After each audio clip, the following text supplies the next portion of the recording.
엘리사 선지자가 본격적인 활동을 시작했을 때 북이스라엘의 왕은 아합의 아들 여호람이었습니다.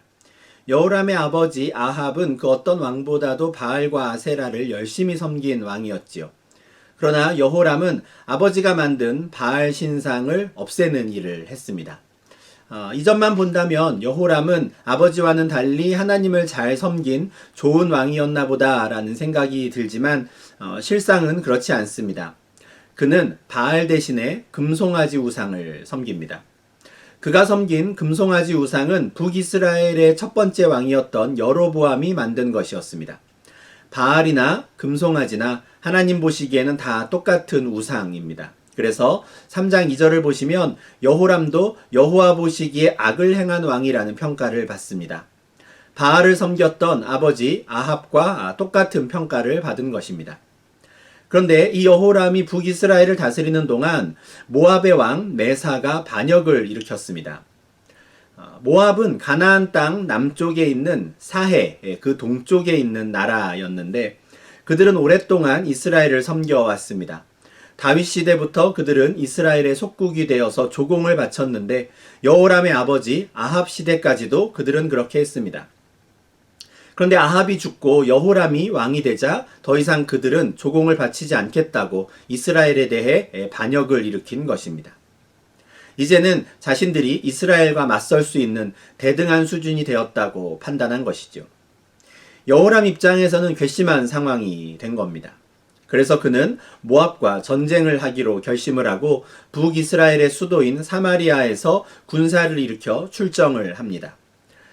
또한 그와 동시에 당시에 남유다의 왕이었던 여호사밧에게 사신을 보내어서 모압을 함께 치지 않겠냐고 제안을 합니다. 아마도 남유다와 연합해서 전쟁을 하면 보다 압도적인 힘을 과시할 수 있으리라 생각한 것 같습니다. 여호람의 제안을 받은 남유다의 왕 여호사밧은 흔쾌히 전쟁에 참전하기로 합니다.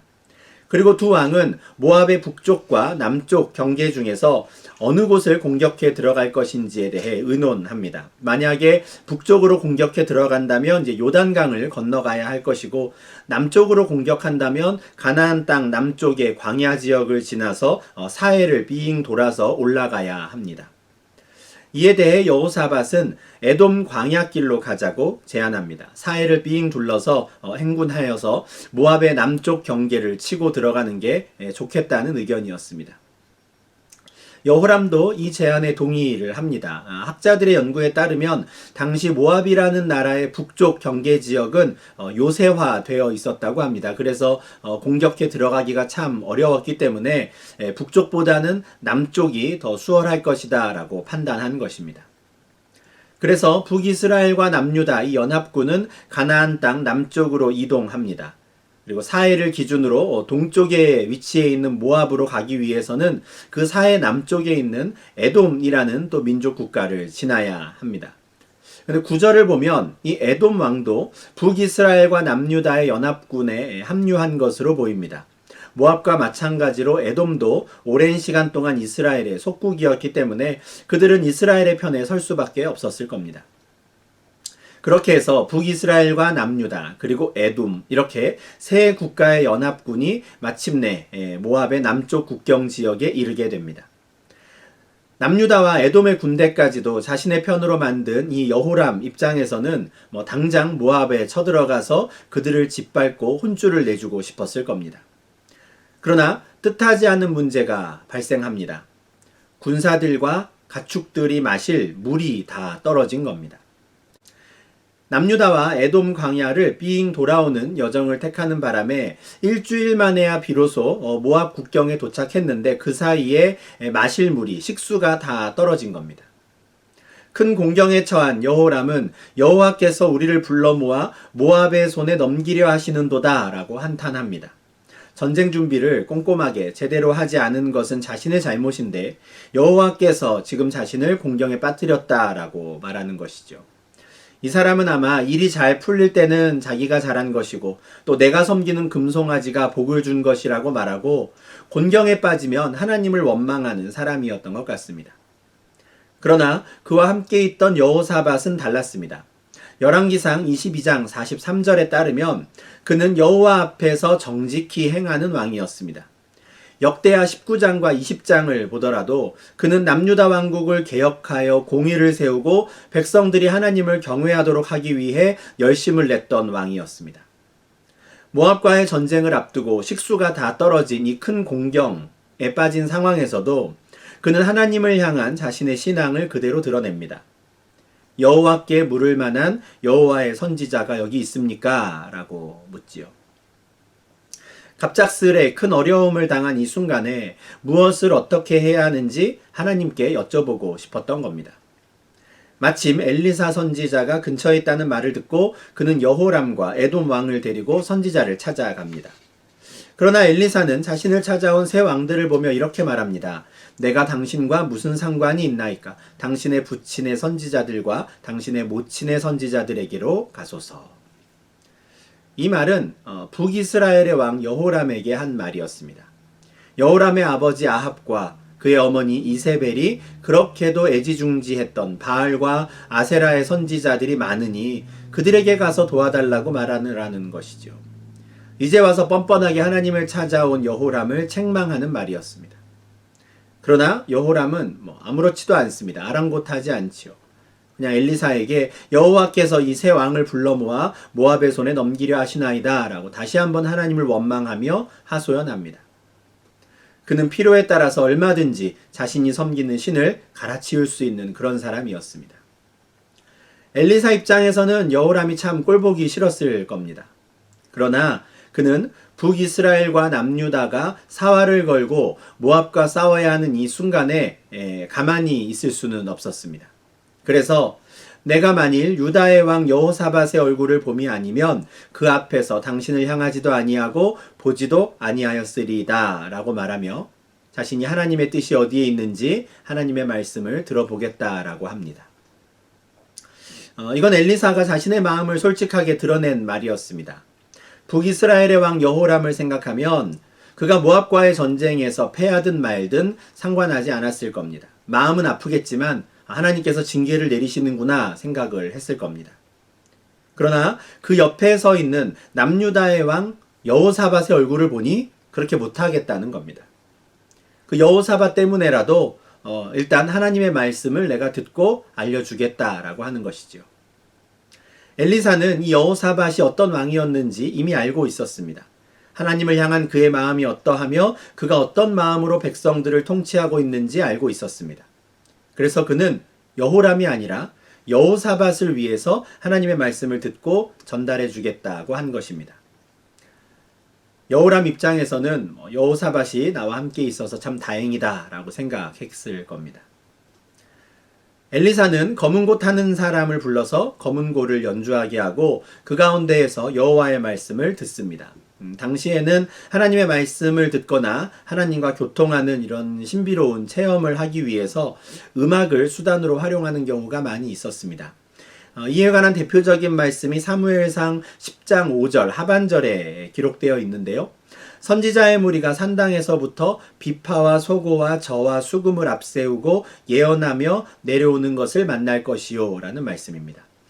이것은 사무엘 선지자가 사울을 처음 만나서 그에게 기름을 부은 후에 하나님의 부르심에 대해 그가 확신을 가질 수 있는 증거를 알려줄 때, 말해줄 때 했던 이야기입니다. 이때 사무엘은 사울이 선지자 무리를 만나게 될 것인데 그들은 비파와 소고와 저와 수금을 연주하며 예언하는 선지자들이라 했습니다. 이처럼 선지자들이 무엇인가를 예언할 때 음악을 함께하는 사용하는 경우가 있었습니다. 엘리사는 이번에 검은고 소리를 듣지요. 검은고 소리와 함께 엘리사는 하나님의 말씀을 듣는데 그 내용이 이와 같습니다. 이 골짜기에 개천을 많이 팔아 너희가 바람도 보지 못하고 비도 보지 못하되 이 골짜기에 물이 가득하여 너희와 너희 가축과 짐승이 마시리라. 이 하나님의 말씀이었습니다. 모압과의 전쟁을 앞두고 마실 물이 떨어진 위기 상황이었는데 하나님께서는 그들의 필요를 알고 즉각적으로 채워주시겠다고 하신 것입니다. 군사들이 골짜기 곳곳에 땅을 파면 그곳에 물을 채워주시겠다 한 것이죠. 비가 오는 상황도 아니었고 잠시 후에 곧 비가 올 것처럼 바람이 부는 것도 아니었는데 하나님께서는 그들이 개천을 파면 그곳에 물을 채워주겠다 하시죠. 놀라운 일입니다. 그런데 엘리사는 이것이 여호와께서 보시기에 작은 일이다 라고 합니다. 하나님께서는 그들을 위해 앞으로 더 큰 일을 하실 것이다 라는 뜻인데, 그것은 바로 모압과의 전쟁에서 승리하게 해주시겠다라는 약속이었습니다. 비록 모압의 성읍이 견고하고 아름답지만 이제 곧 이스라엘 군사들이 그 성읍을 칠 것이고 그 나무를 베고 그곳에 샘을 메우고 좋은 밭을 헐게 될 것이다 라고 하셨습니다. 여호람과 여호사밧은 지금 엘리사를 찾아온 이유가 있었습니다. 물이 다 떨어진 상황에서 어떻게 해야 하나 해서 엘리사를 찾아왔지요. 하나님께서는 그들의 그 현실적인 문제를 해결해 주셨을 뿐 아니라 앞으로 벌어질 그 전쟁의 성패에 대해서도 미리 말씀해 주셨습니다. 그리고 승리를 약속해 주셨지요. 이제 그들은 안심하고 진영으로 돌아갈 수 있었습니다. 그리고 자신들의 군사들에게 개천을 파라고, 땅을 파라고 명령합니다. 물을 마시지 못해서 체력적으로 지쳤을 군사들이지만 물이 나올 것이라는 기대감에 열심히 땅을 팝니다. 그들이 파놓은 개천에 물이 흘러들어온 것은 다음날 아침 소재 드릴 때쯤이었다라고 합니다. 하나님께서는 에돔 땅의 물을 연합군이 머물고 있는 진영까지 끌어들여 흐르게 하셨습니다. 그리고 그 땅에 물이 가득하게 하시지요. 당신의 그 특별한 능력으로 군사들과 가축들이 마실 물을 충분히 공급해 주신 겁니다. 그런데 이어지는 상황을 보면 이 정도의 일은 정말 하나님께는 아무것도 아니라는 참 작은 일이구나 라는 생각을 하게 됩니다. 이스라엘 군대가 진을 친 그 땅에 물이 가득해진 그날 아침이 되었습니다. 모압의 군사들은 연합군과 전쟁을 하기 위해서 대열을 갖추고 나오지요.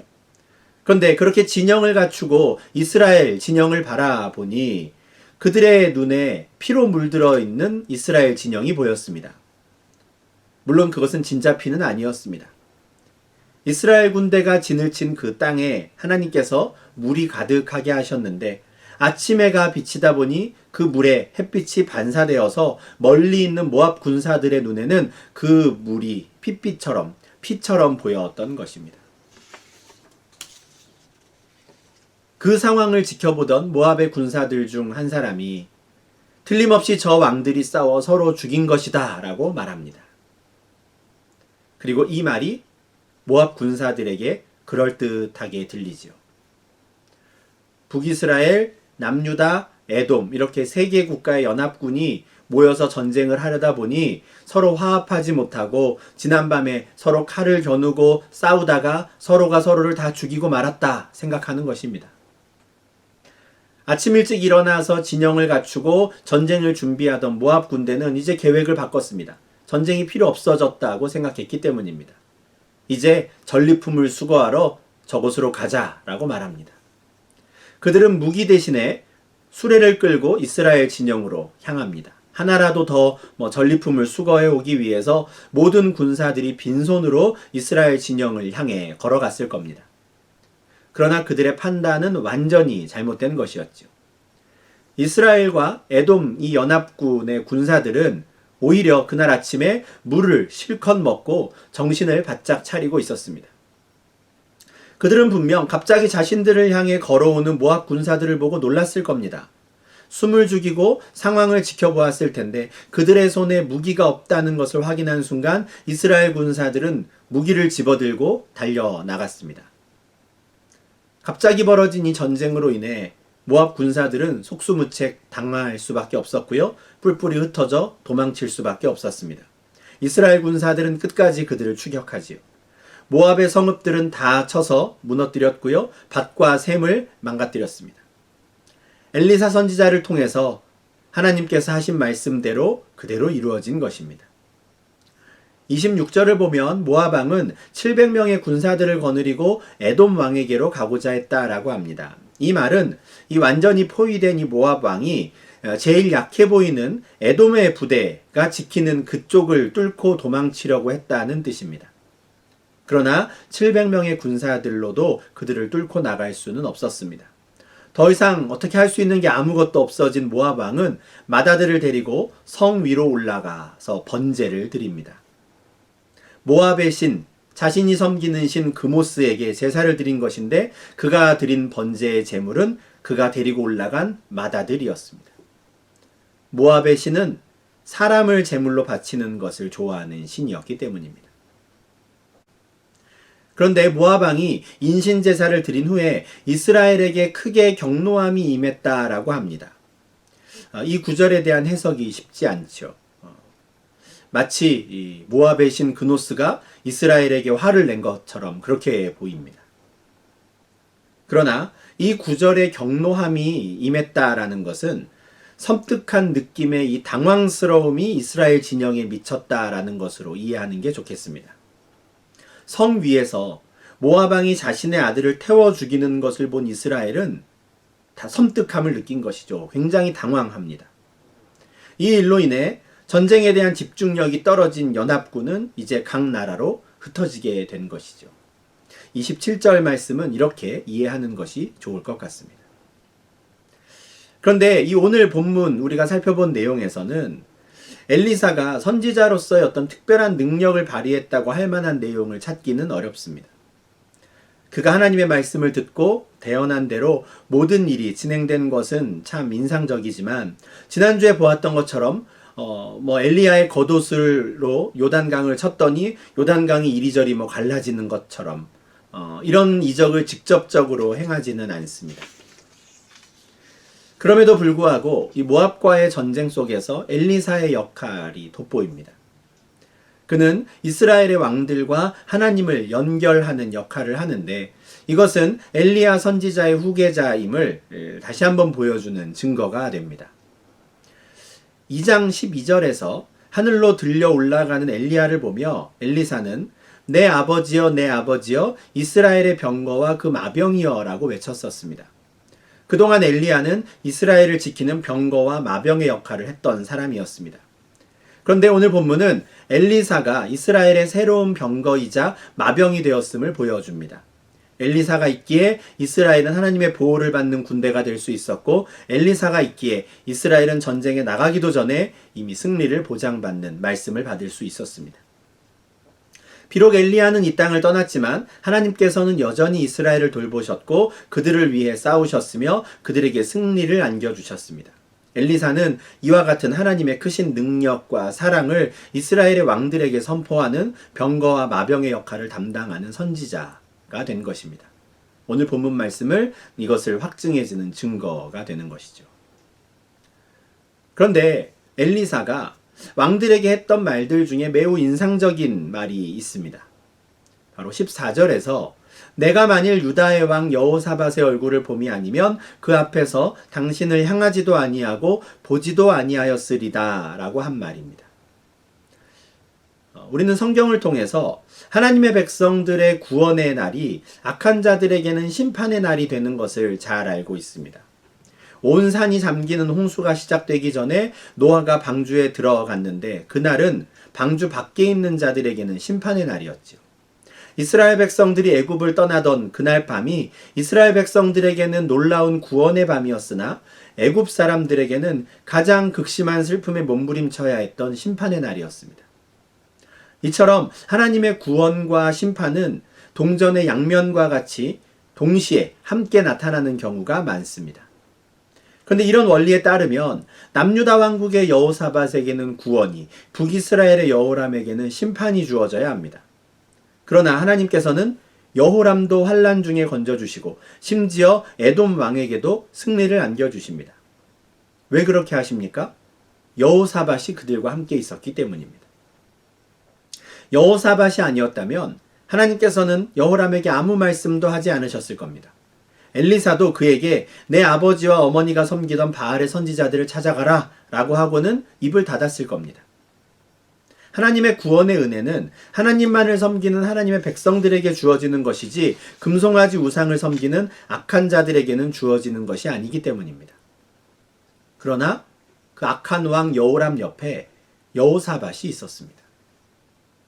성경을 보면 하나님의 구원과 심판이 동시에 드러나는 사건들이 많았던 것만큼이나 하나님의 백성 그 한 사람 덕분에 옆에 있던 다른 사람들이나 그가 속한 공동체 전체가 다 같이 구원의 은혜를 받았던 사건들도 많이 있습니다.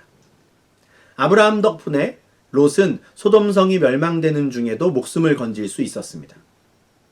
요셉 덕분에 보디발이 복을 받았고 애굽의 바로 왕이 복을 받았습니다. 모세 덕분에 온 이스라엘이 하나님의 심판을 면한 일은 여러 번 있었습니다. 비느하스 덕분에 하나님께서 이스라엘 백성들을 향한 진노를 거두신 일도 있었지요. 그리고 오늘 본문에서는 여호사밧 덕분에 여호람이 구원을 받았고 에돔 왕도 승리의 기쁨을 함께 나눌 수 있었습니다. 신학적으로 생각하면 이런 상반된 상황들을 우리가 어떻게 이해하고 받아들여야 하는가, 참 이해하기 어려울 때가 많습니다. 그래서 난감하지요.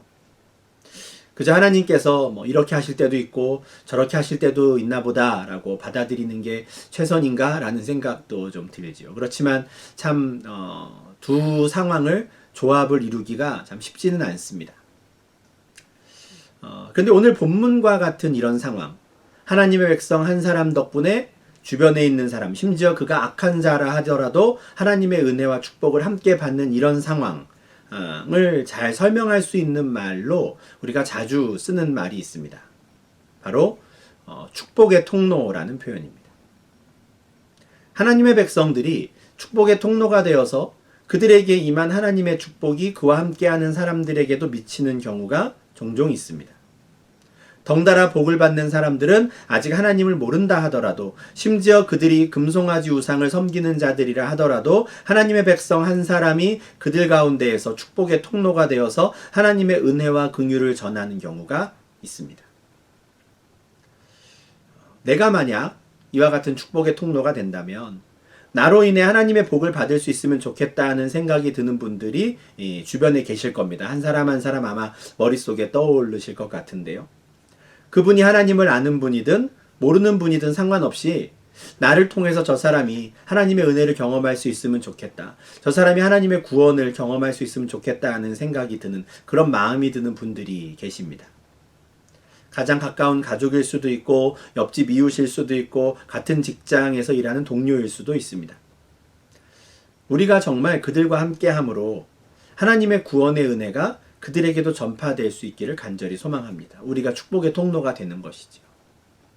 더 큰 맥락에서 생각해 본다면 나 한 사람으로 인해 내가 살고 있는 지역이 하나님의 돌보심을 받고 내가 속한 회사와 공동체가 복을 받을 수 있으면 좋겠습니다.